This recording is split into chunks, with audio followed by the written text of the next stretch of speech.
Coming to you from a portable microphone, this is Don't Get Me Started. This is a conversation about advertising. And here is your host, freelance creative director and creative circus department head, Dan Balser.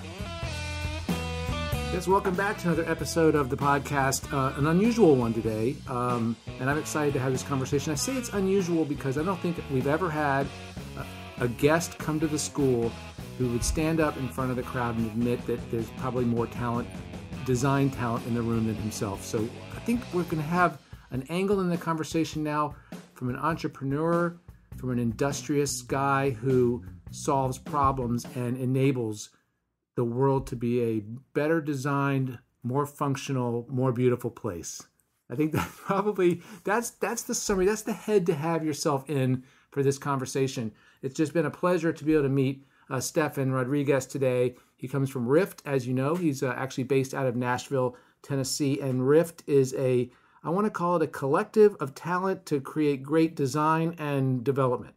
That's sort of the way I'm trying to get my head around what they are. Before we start, check out their website, rift.solutions on the internet. Also, make sure you like the Facebook page for the podcast because that's all you have to know. If you know that, you'll already just one of your mouse will go right to Rift website. That is, as you know, facebook.com/DGMS podcast. And by the way, I'm a little bit bitter about the fact that it's DGMS podcast because when I started that Facebook page, you couldn't have a 4-letter page URL after the slash. And now I'm listening to the radio on NPR and they say, follow us on Facebook at facebook.com/WABE. I'm waiting for the rest of it. Like WABE radio? Nope. I could have just had DGMS. It's DGMS podcast. And, you know, I have a tendency to rant. I'm sorry. Ramble. Oh, no, it's totally fine. I wasn't apologizing to you. I was apologizing to the listener. This is the kind of guy Stefan is. A very gracious guy who was put on the hot seat right away in form. We don't even need to talk about that. We're going to talk about Rift. We're going to talk about his goals and his aspirations and his success. And I just want to say, before we even start on it, welcome to the Creative Circus. It's really great to meet you. Thank you so much. Thanks for having me. I appreciate it. Welcome to the little Sony microphone. Yeah. Are you scared of what I might ask you? Because that was a terrifying question you got in there. It was absolutely, without a doubt, the toughest question I've ever been asked. And in that kind of environment, no less. Massive hot seat, packed room. So I'm going to tell you what it was because this is not by any means an indictment of the work that you showed. I do not want you, the listener, to think that I'm saying anything about the work that they showed Stefan showed today from Rift. And it was some beautiful video. And in the video, there was some great car stuff and there was some great beauty stuff. There were a few women in there who were posing seductively, not in an inappropriate way at all. But the question came from Casey Powell, and Casey is outspoken and very intelligent. And she said, are you aware that you are objectifying women and that you're not showing any women driving? You could add a woman driving a car. And that was pretty tough. But I want you, if you want to answer what your reply was, you can. Otherwise, I can paraphrase it. But what did you say when she asked the question? Well, even if I can remember, I think I blacked out there for a few minutes. So I don't verbatim. I think my answer. I sort of had a very quick 2-second conversation with myself when she asked the question, and that's very smart. And I was asking myself, "Oh my gosh, is this really happening? How do I answer a question like that?" And it occurred to me that at the end of the day, that when in doubt or when faced with a situation like this, I think that just to come down to a human level and just be honest and give just a brutally honest, transparent answer is just, no matter what the result, it's going to just be better to have been honest rather than like trying to come up with some weird, sleazy salesman, pitch to get yourself out of that. Right. situation. Like, well, that's what's done in the category. Sure. Bullshit answer. And right. What you said was that, it's a great question. I think didn't occur to me. I think we're working with blinders on, and I'm going to work going forward to make sure this is something that we consider. I thought that was a really, really good answer. And I mean that too, you know. It did not seem like bullshit to me. Yeah, no, I mean, it is something that is going to be top of mind for weeks to come, and I'm going to be talking with my team about it and exploring ways that we can solve that problem, because I do think that it's a legitimate question and something that someone in my position should take action on. Yeah, it's great.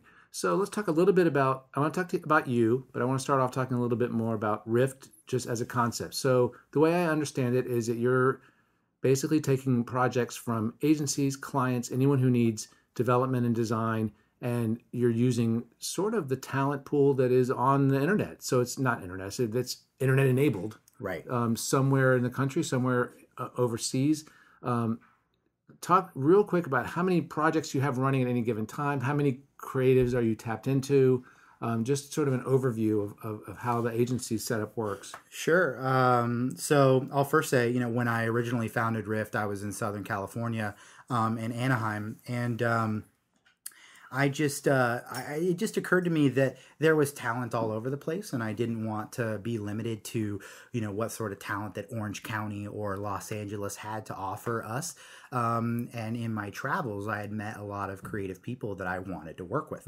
And so I just put it out of my mind that we would only, you know, pick from the talent pool that was local to us. And I just started reaching out to people via email and, you know, on Twitter. The first two people who work for me, still to this day, I have never met them in person. That's interesting.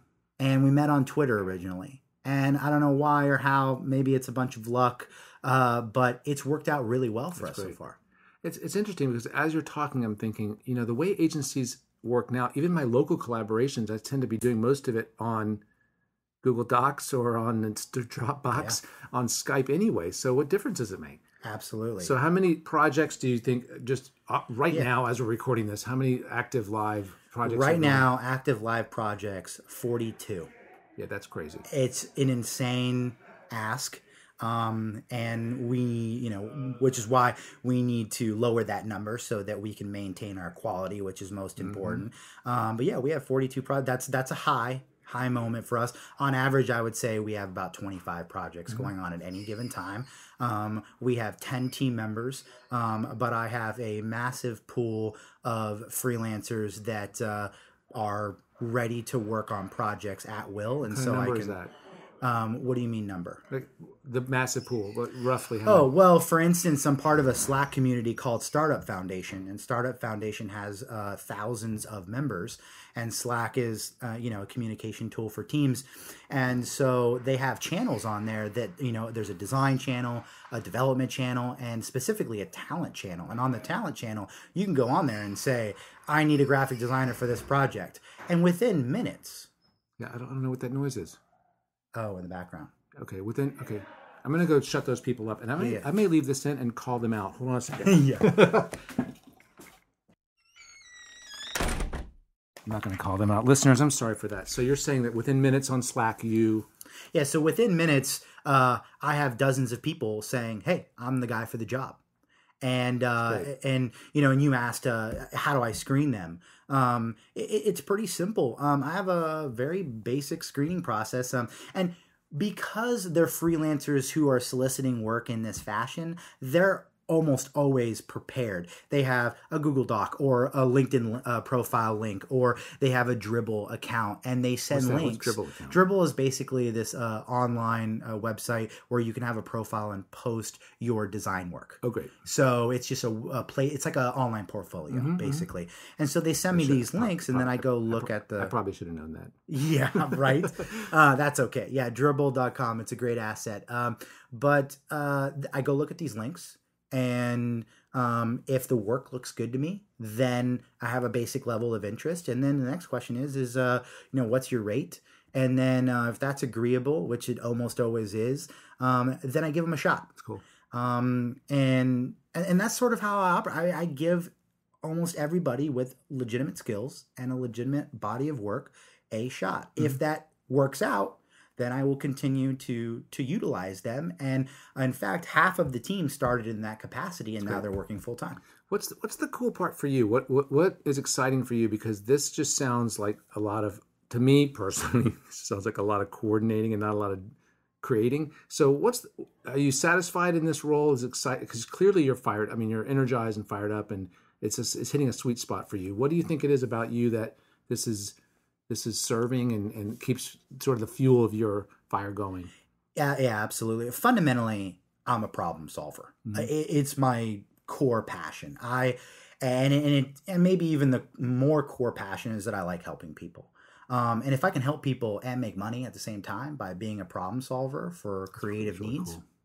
Then you're helping two sides of the equation at this point too, because you're giving people absolutely. livelihood and you're solving client problems. Absolutely, yeah. A quick 20-second story about that. My lead engineer, who's doing an internship and just got a job offer from Microsoft for $150,000 a year. Nice. I basically paid his tuition for the last 4 years and bought his car. He comes from a corn belt in Iowa. To this day, his community still only has DSL internet connection. They don't have broadband or cable there. Wow. He's self-taught online, total prodigy, and I've been able to watch him come into his own in such an awesome way. And just knowing that I was even a small part of propelling him to this level where he's got this job offer from Microsoft for $150,000 a year. I mean, he's the richest guy from his community. That's really, really, really cool. Selfless of you, and that's really, really cool. So you've had a sort of circuitous career. So you started off at Apple Store. From there, you were the creative director in at a high-end wheels company for cars. Mm-hmm. And what I wanted to ask you is, like, what were the lessons that you learned as far as corporate ethos or bosses or something that you take with you that were sort of meaningful from those experiences that you bring to Rift? Yeah, I would say the big one that I would touch on is that micromanaging kills creativity. And I have had bosses that just thought that they had all the answers. Mm-hmm. And even though, we had a better idea, we had to go with their idea. And I think creatively, that really stunts the growth of any company. Yeah. Steve Jobs really said it best. We don't hire smart people to tell them what to do. We hire smart people to tell us what to do. Interesting. And I absolutely buy into that concept. I don't really tell my creatives how to be creative. Now, I play a major role in the vision and the overall keeping us on track. But at the end of the day, I ask my team members, well, what do you think? Okay, we'll go with that. Right, like Jean-Luc Picard. Exactly. Just let them do what they do best. He's a good boss. Yeah, I agree. I don't know how many listeners know who he was a boss of, but you can look it up, Jean-Luc Picard. So you had mentioned something in forum about feedback without recourse, right? Talk about that for a second. I thought that was a really interesting sort of enabling ethos. Yeah, absolutely. So what I was referring to was Apple has this corporate policy, both in retail and corporate, called fearless feedback. Mm-hmm. And what it is that no matter what position you hold in the company, high or low or in between, you can approach anybody at any level of the company and give them constructive feedback with no repercussions whatsoever. Yeah, it's amazing. That was mind-blowing to me when I was introduced to that. I can't imagine that would work everywhere, but that's really pretty amazing. It certainly would not work everywhere, but I would venture to say that's played a critical role in Apple's success in retail. I mean, when Apple said, hey, we're going to open up retail stores, everybody laughed them out of the room. Mm-hmm. I mean, Circuit City was going out of business. Computer stores? That's a horrible idea, right? But they created a culture, and that was one facet of that culture that ended up being one of the most successful modeled retail models there are. Yeah, it's amazing. Okay, so here we sit. Your company is less than 3 years old. Is it successful? And how do you define success? Do you feel like you have been successful? And if not, what are your goals? Or even if you are, what's your next goal? So let's talk a little bit about sort of the arc of success. Yeah, that's a good question. I guess it depends on who you're asking. If you're asking me, no, I don't think we're successful. I think we have a long road ahead of us. That might be because I'm more of a zero-sum kind of guy, that it's never enough. I want to just aspire endlessly until we just sort of, I don't know, until I die or something. Right. But But yeah, I mean, some people would say we're successful. I mean, we've made a couple bucks, but in the grand scheme of the agency business, we're still a small fish. Cool. What would you like to be? I don't think that I want to be a juggernaut agency. I think that model is very much being challenged right now. I want to be an agency with 40 clients and no more. And of course, I want each one of those 40 clients to be a very high value retainer. So we are very profitable. But one of the challenges that we're facing now is that we have so many projects. It's tough to maintain that quality control. So I want to have a bigger team, but less clients, so that we can hyper focus on their business goals. Right. What causes you angst right now? What causes you sort of hair loss? I can say that because look at my hair. Oh yeah, me too. Man, what keeps me up at night? What's causing hair loss? Well, we're going through a bit of a serious transition. We recently became a HubSpot agency partner, and we're adopting the HubSpot inbound methodology. What does that mean? Basically, HubSpot, they are a platform of marketing, sales, and a CRM tool. And their agency partners are creative agencies like mine that, for numerous reasons, want to transition from project-based work more to the retainer model, and provide more high-level inbound marketing services. So, for instance, we've always been a good design firm and a development firm, but then it sort of stopped. We can design something great for you, we can develop something great for you, and then we'd have to shake hands and part ways. The marketing pillar is the closing part of the circle, where we can come into the business equation, design what we need to design, develop what we need to design, shoot the photos, do the videos, and then use all of those as marketing assets to do the marketing. And the methodology is inbound. And what that basically means is that it's not traditional advertising like, television or radio or cold calling or what have you. It's creating really high quality, engaging content that creates leads that feed into your conversion funnel. So we want to be able to facilitate those strategies, nurture those strategies, and manage them, as well as doing the design and development. Wait, so can I put this in stupid person terms? Sure. I'm assuming that I'm not the only stupid person listening to this. So what you're saying is that you don't want to just do projects that are under someone else's house. Like you're basically doing an extension on someone else's home, or you're painting someone's living room, whether you would rather be an architect, you'd rather have management of the bigger home. I mean, or is this a matter of taking a bigger role in a client's overall marketing? Is that what you're saying? Or is this a matter of having more value to the things that you are currently doing? It's kind of a little bit of both. Basically what happens is that companies spend. Why do companies have a website? Why do companies advertise? Why do companies take photos? Why do they do all the things they do? They do it to sell more of their product or their service. Of course. That's the basic idea of business. But they are only assets if they're leveraged right. Right. So that's the marketing. In other words, if they use something once, it's not worth the money they spent on it. Exactly. And the website is supposed to be a marketing asset that does a specific job or a small set of jobs. But could be bigger, could be a hub of a lot of different things. Exactly. Okay, that's interesting. Yep. So that causes you angst? Because it caused me quite a bit just now. Well, yeah. Well, the angst is this transition where we're so used to doing these projects, and then sort of the commitment. It's almost is like over. the difference between a mechanic and an engineer, and you feel like you're more of an engineer than a mechanic. Exactly. Is that fair? Yeah, that's fair. Like, whereas the mechanic, you hire him to fix something, right? And he fixes it, and you pay him the money, and you go on your way. Mm-hmm. Whereas maybe the engineer is, he's building something to last you a long time. Right, that's right. Right? Yep. So it's these longer term relationship goals, and that's what we're aiming to do. Yeah.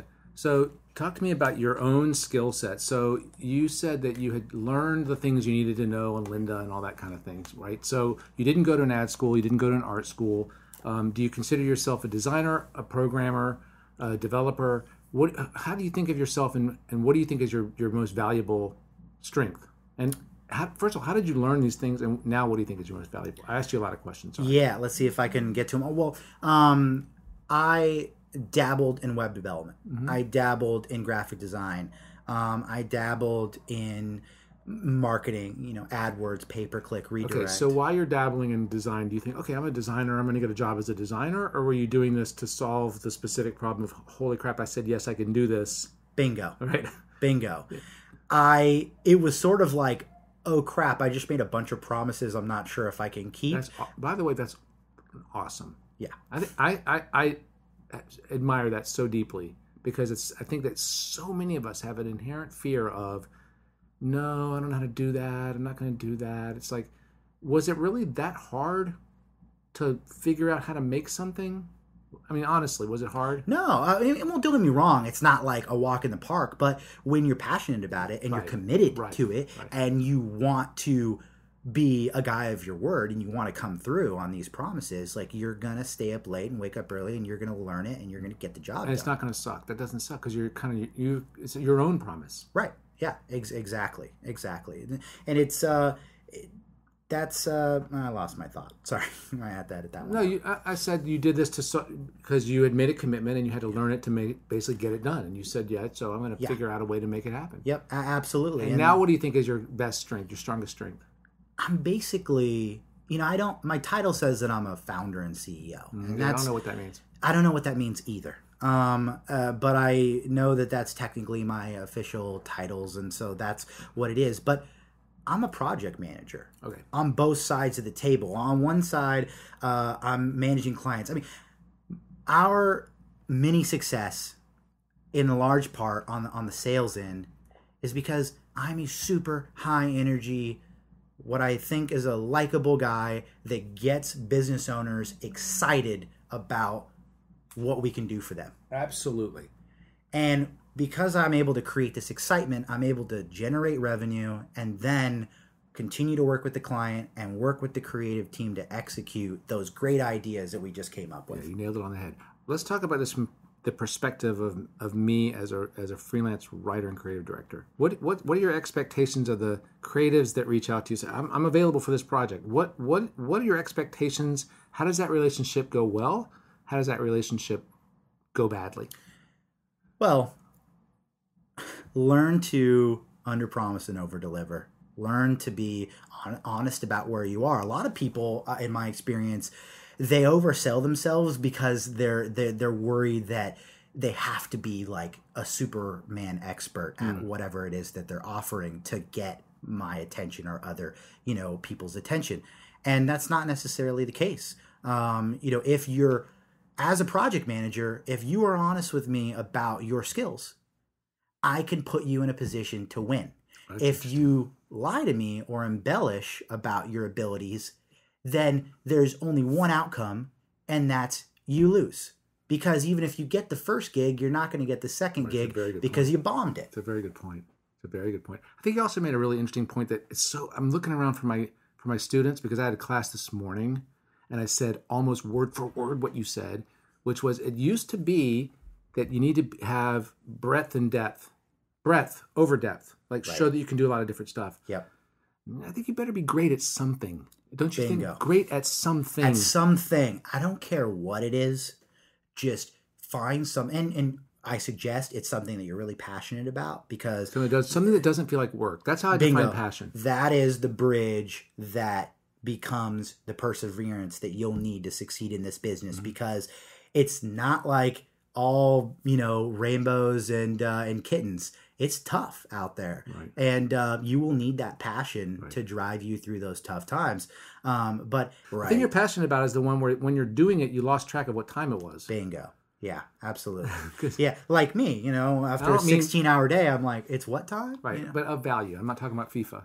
Right. Yeah, definitely. I lose track of that. I don't know if that's gonna sustain me, but I think that it's interesting because you hire specific pieces for a puzzle that you want that piece to be like, to fit that piece of the puzzle, not to overpromise that you can do a whole bunch of different things, that you're good at what you do, that you hone your craft, and meanwhile be literate at those other things. You have to understand all that. To communicate with the rest of the team. Absolutely. Yeah, definitely. Yeah. So to elaborate a little bit more on that, it's I mean, don't overpromise your position. Don't overstate your position, because it's my job. This is how I've approached the agency business.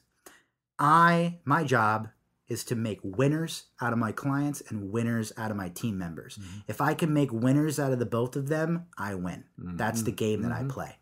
And so my clients, in order to make them win, we accomplish their business goals through creative. For my team members, I need to know them like the back of my hand so that I can utilize them in the most optimum way that makes them love the project that they're doing, feel passionate about it, and when we complete it, have a sense of accomplishment and success in the grander picture. Yeah, I think it's really empowering for a creative too, because I think if I'm working for you, it's very similar to the setup I have with my freelance design agency now that I work with, where I'm sort of let go in a lot of ways. And then it's for me, and I think for a lot of creatives, that's like you said, not micromanaging the work. It's like, okay, if the work isn't good, it's because I didn't make it great. And if I do something great, it's going to happen most likely, and it's going to most likely go in my book. Yep. So I think it's a really wonderful setup.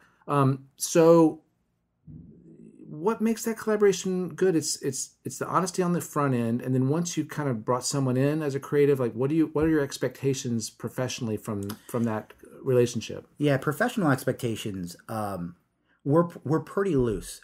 I don't care when you work, whether you're a night person or a day person, whether you like working on weekdays or weekends. And I let them tell me how much they want to work. I have people that are saying, hey, I'm only looking for 20 hours of work a week. I have other people that say I'm looking for 80 hours of work a week and everything in between. And again, it's my job to optimize that and to feed them what they're asking for. But while we're working together, deliver what you say, be on time, take notes. When we have a meeting, my time is super precious, right? So do not have a meeting with me where you leave that meeting not knowing what we talked about. Dude, don't even. Just don't. I'm sorry that I call this show. It's called Don't Get Me Started. You don't even know the podcast is called Don't Get Me Started. That's a big one for me right there. Oh, yeah. That's a big one for me right there. Someone coming back into my office and asking me to tell them what I said about that thing we talked about. Yeah, that you elaborated on for 15 minutes. Like they didn't miss it. I don't remember what it was. I don't remember what it was because I didn't need to remember what it was. Yeah, it was your job to remember what it was. You asked the question. Yeah, absolutely. So yeah, that's a big one for me. I'm sorry. No, yeah, no worries. That's a big one for me too. And yeah, I mean, other than that, I give my guys and girls major freedom. They can travel. I'll work around their time. I don't care if they're 9 hours ahead in the time zones. I'll stay up late and have meetings. How much sleep do you get? Like 5 hours, something like that. 5-6 hours a day. Yeah, So do you use writers? We don't do a lot of copywriting up until this point. A lot of the campaigns that we've done, I'll be honest, the copy was just so simple. Like the ask, the need was so simple, and the concepts were so simple that we were able to like not be official copywriters, but like come up with decent copy to accomplish the goal. Yep. But I'm a huge fan of great copy. And I don't think that most people don't really realize great copy because great copy isn't noticed. It just does. It's like it goes without saying. It just does the job. Right, it's interesting. But as we grow, it's certainly a part of our business that we're looking to, do more in-depth copyright. It's like drummers. Like you feel it, but you don't really realize how good it is until you kind of say, "Okay, wait, listen to the drumming in this song." But if they're not on time, and everything falls. And apart. Sometimes there's just genius in the fills that you wouldn't have noticed unless you paid attention to it. That you felt it, but didn't realize you were feeling it, and you don't notice a difference if it's bad because you're not paying that much attention. Very interesting. Yeah. So, knowing what you know now, if you could go back to the day you started your career, young Stefan. What would you whisper in young Stefan's ear? What do you wish you'd known early on? Well, I think like most people, I wish I knew now what I knew then. I wish I had, maybe just like some of the tough lessons. I mean, riff's not my first entrepreneur venture. And there was a couple of companies before Rift that failed, but I wish that I maybe had failed sooner, so I could have got started sooner. Oh, you that's know? interesting. You're a pretty young guy. I wouldn't worry about it too much.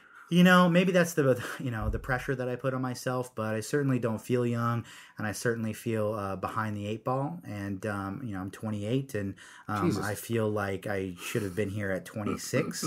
That's hilarious. But we'll see what we can do in the coming years. I'm not laughing at you. I think that's awesome. Oh no, it's totally. Thank you so much for talking. Absolutely, I really appreciate it. It's been great, listeners. Check out the website rift.solutions, and you can reach Stefan at help@rift.solutions. You can reach me, as always, at danspodcast@mac.com. That has been the address for a long time, danspodcast@mac.com. Make sure you like the Facebook page. Everything's on the Facebook page. And just keep listening. There's more of these coming. I have no plans of stopping these conversations. Stefan, it's really great. Thank you so much again. It's great to meet you. Appreciate it. Listeners, we'll see you in 2 weeks. Until then, see you. Bye.